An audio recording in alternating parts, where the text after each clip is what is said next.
La CAF, plus précisément le président Patrice Motsepe, est sorti en conférence de presse après ce qui s'est passé, le match du Sénégal où ils ont montré le trophée, tout ce qui se passe sur Internet.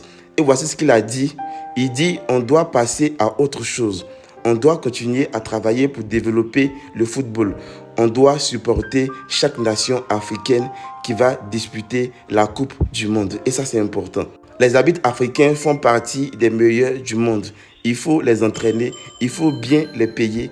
On va continuer à professionnaliser nos arbitres. On doit prendre nos responsabilités. Je suis confiant pour notre réussite. Et là, c'est le secrétaire général de la CAF depuis 3 décennies, Véron Bosengo Umba. Il a annoncé son départ en marge du COMEX, c'est-à-dire que de la CAF et tout. Donc du coup, voici le message qu'il a envoyé après plus de 30 ans d'une carrière professionnelle internationale pour continuer à lire. Et là, la CAF a déjà trouvé son remplaçant.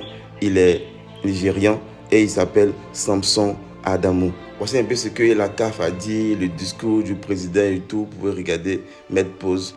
Pareil ici, là. Et là, Patrice Motsepe envoie un message au Sénégal.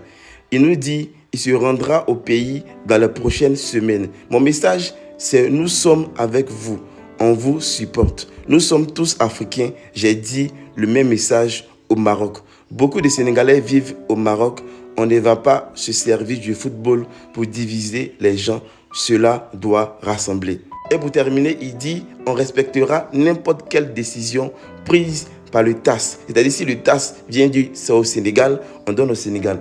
On donne au Maroc, on donne au Maroc. Et là, lui, il n'aura rien à dire. Du coup, si le TAS dit que le Maroc a raison et la CAN leur revient, on donnera au Maroc. Si il dit le Sénégal mérite son sacre parce que après la prolongation, après l'arrêt, ils sont venus, ils ont joué, ils ont remporté, on donnera au Sénégal, pardon. Et là, je pense que ça est en train de nuire au football africain. Il faut finir avec ça rapidement. Et j'espère que la décision du TAS ne va pas durer. Ça va sortir rapidement pour qu'on puisse passer rapidement à autre chose. Lui, il a dit il va prioriser le dialogue entre les deux nations, le Sénégal et le Maroc, pour que cela ne se répète plus. Parce qu'il y a beaucoup de Sénégalais qui vivent au Maroc. Il ne faut pas que ça crée des tensions hors football, en fait. Et c'est ça, parce qu'on connaît le cœur des Sénégalais, on connaît le cœur aussi des Marocains. On ne sait jamais. On ne sait jamais, en fait. Donc, il faut régler ça rapidement, vite fait, bien fait, passer à autre chose. Et puis, il a dit un truc qui m'a marqué. Il faut qu'on puisse... On a les meilleurs arbitres d'après lui en Afrique, mais c'est pas ce qu'on a vu lors de la CAN.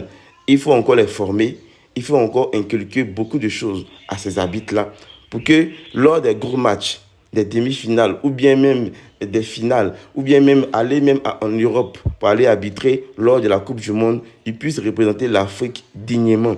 Ils puissent bien faire leur travail pour rehausser l'image de l'Afrique. Parce que je vous assure, ces événements qui sont passés au Maroc là vont gâcher, vont diminuer l'audience de la CAN, des prochaines CAN qui vont venir parce qu'on ne va plus prendre au sérieux une compétition africaine en fait.